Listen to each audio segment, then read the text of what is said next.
A time comes in the life of every race when people are driven by echoes of the past to chart a course for an exalted future. Africa is a blessed threshold.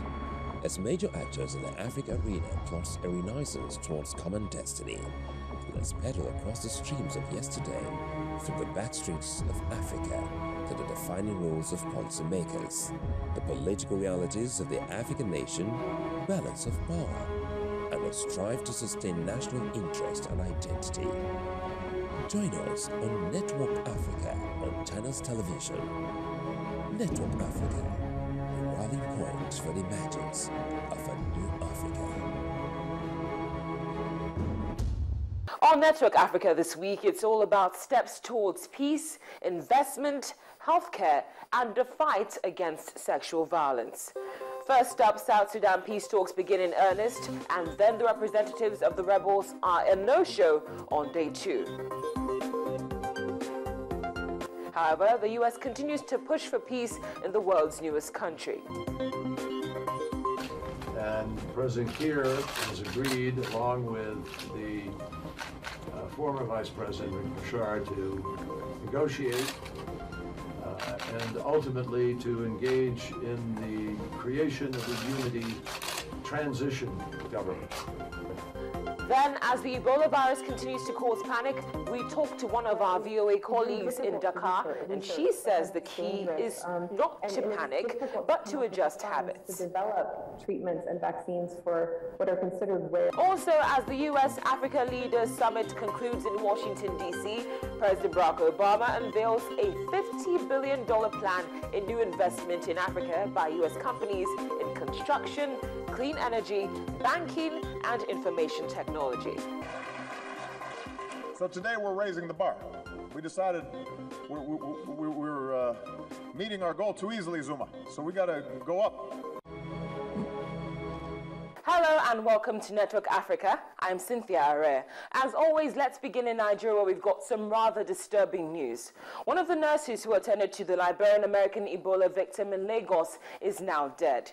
The nurse, whose name is still kept in secret by the health ministry, is the first Nigerian to be killed by the virus. A statement by the health minister, Professor Onyebụchi, says Nigeria has now recorded 7 confirmed cases of Ebola, including that of the Liberian-American who died in Lagos. All 6 Nigerians confirmed of the virus had primary contact with the late Liberian-American during treatment, as the federal government confirmed 7 new cases. According to the World Health Organization, the Ebola virus disease has so far claimed about 900 people in West Africa, representing 60% of the virus in the world. The disease was a major talking point at the Federal Executive Council meeting. Briefing State House correspondents after the meeting, the Minister of Health, Professor Onyebụchi, warned that Ebola is a national emergency with everyone in the world at risk. Nigeria has recorded 7 confirmed cases of Ebola virus disease. You will recall that the first one was the index case, the imported case from Liberia, of which the victim is now late. The first known Nigerian to die of this disease was recorded. And this was one of the nurses that had attended to the Liberian. The other 5 cases that are Ebola positive are currently being treated at the isolation ward in Lagos.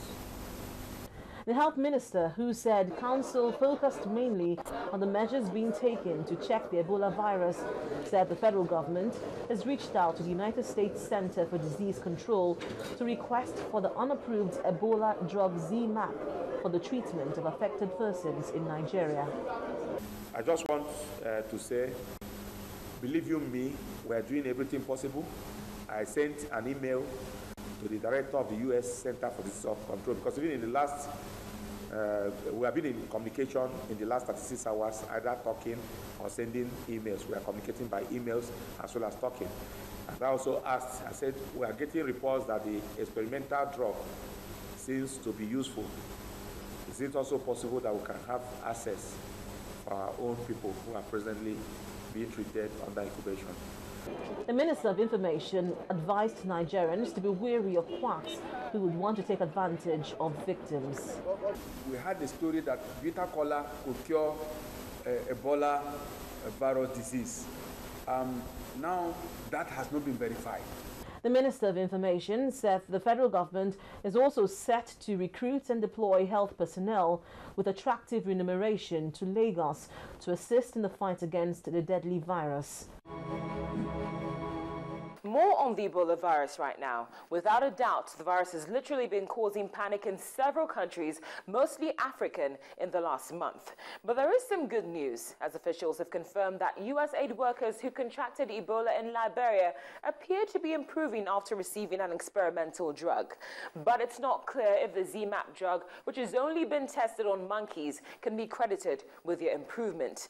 Dr. Kent Brantley was flown home for treatment on Saturday, and his colleague Nancy Wright-Ball left Liberia in the early hours of Tuesday, August the 4th. The bad news is, as at now, the death toll stands at 888, and the victims were from 4 West African countries. With healthcare systems in West African nations overrun by the epidemic, governments are scrambling to stop Ebola spiraling out of control. Just yesterday, many health centers in Liberia simply shut down as medical personnel have become too afraid to turn up to work. More than 60 doctors have already died of Ebola, hampering efforts to control the outbreak. The World Health Organization, which warned last week of catastrophic consequences if the disease were not controlled, reported 61 new deaths in the 2 days to August the 1st as the disease continues to spread. Hundreds of troops deployed in Sierra Leone and Liberia yesterday to quarantine communities hit by the Ebola virus as the death toll from the worst ever outbreak reached 887 and a new case reported in Nigeria. The health workers think that they are not protected. They don't have the requisite materials to use as to protect themselves against the Ebola diseases. So many of the health workers, including physician assistants, nurses, and so forth, are staying home. But officials are not only battling to come to grips with Ebola spreading, but they're also having to deal with the community's mistrust. According to specialists, at the moment when a person dies from Ebola, that is the moment when the person is the most infectious and when the viral load is at its highest. We cannot stay at this place at the house. They told us Ebola is dead. How can I take Ebola is dead to our community? So parents are dead. Are we happy today? No! Medical charity Médecins Sans Frontières, which normally spearheads the fight against Ebola, has only a small team in Liberia and says it doesn't have the capacity to increase it. Meanwhile, New York's Mount Sinai Hospital and Manhattan's Upper East Side tested a man who traveled to a West African nation where Ebola has been reported. The man, who had a high fever and gastrointestinal symptoms, had been placed in strict isolation and was being screened to determine the cause of his symptoms. We're very confident in that our work with the federal, state, and local authorities will lead to a prompt evaluation of this patient, and that we'll be able to hopefully find that there is a more common cause of fever and other symptoms that the patient has. But using an abundance of caution, we're going to work carefully with the CDC to make certain that this patient does not have the Ebola virus disease. The New York patient added to concerns about the often fatal disease after 2 American healthcare workers contracted it in West Africa, where they had traveled to help fight the disease that has killed nearly 900 people since February this year. Now, earlier on, I got a chance to speak to the Voice of America's Anne Look, who is in Dakar, and here's what she had to say about the virus. Based on what you've observed, what do you think is the most important step which needs to be taken in order to control the spread of the Ebola virus? Well, what health authorities tell me, what public health experts tell me repeatedly is that, restricting public gathering, hand washing, all of that is very good, but that it's really education and awareness that's going to turn the tide, that people need to be convinced. You can't change behavior just with police and security forces. You need to go into the communities and teach people about the virus, teach them about the symptoms, teach them why it's so important to go to the clinics when they see symptoms, and that's how you're going to kind of gain the upper hand against the virus. When we return on Network Africa, we'll turn our attention to the humanitarian situation in the world's newest country. Do join us again. 22 airports around the country, an industry that generates billions of naira, connecting millions for business and leisure, will put you through the paces and give you an insider's view on the aviation industry. Watch Aviation This Week, only on Channels Television. Aviation This Week, keeping an eye on the aviation industry. We now turn our attention to South Sudan as the world's newest country continues to feel the effect of a 9-month conflict which has left hundreds of people dead and thousands misplaced. On the bright side, peace talks resumed in Addis Ababa on Monday, and the U.S. continues to reiterate the fact that a resolution must be made in order to restore peace to the country. U.S. Secretary of State John Kerry met with South Sudan President Salva Kiir on Tuesday, August the 5th, on the second day of a 3-day Africa summit in Washington. Right now, South Sudan is... The meeting comes a day after South Sudan's warring sides opened the latest round of talks as regional mediators when time is running out for a country which aid agencies say is on the brink of a famine.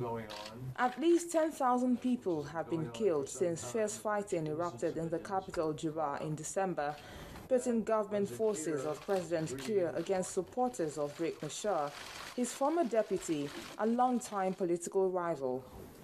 Kerry urged the two sides to come together. This is a very timely meeting because right now South Sudan is suffering the fate of being the most food insecure nation in the world as a consequence of man-made circumstances. There is a struggle going on, which has been going on for some time, in which innocent civilians are caught up. And President Kiir has agreed, along with the former Vice President Riek Machar, to negotiate and ultimately to engage in the creation of a unity transition government. Regional mediators, when time is running out for the country, which only won independence from Sudan in 2011. Aid agencies say the nation is on the brink of a famine. Kiir said that the conflict would be over if the two sides, that is the government and the rebels, were forthcoming. The situation in South Sudan today, of course, on the ground, it is not as being reported in the media, and if the two sides, that is the government and the rebels, were forthcoming, all of them, this thing would have been resolved a long time back. As regards which side is to blame for the conflict, Kerry said the international community is holding Machar accountable for the breakdown. Is the fulfillment of the agreement. Each side has accused the other of violating the May ceasefire, but large-scale fighting has been rare, partly due to the onset of the rainy season, which restricts movement in the vast African country that boasts of only a handful of paved roads. We now go live to Washington, D.C., where the Voice of America's John Tanza is standing by. He's the co-host of the South Sudan in Focus program.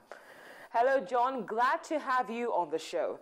Now, what progress has been made so far concerning the peace talks which began in Addis Ababa on Monday? Well, there's nothing coming out of Addis as of now, because what happened on Monday was that the delegates from the government, the rebels, political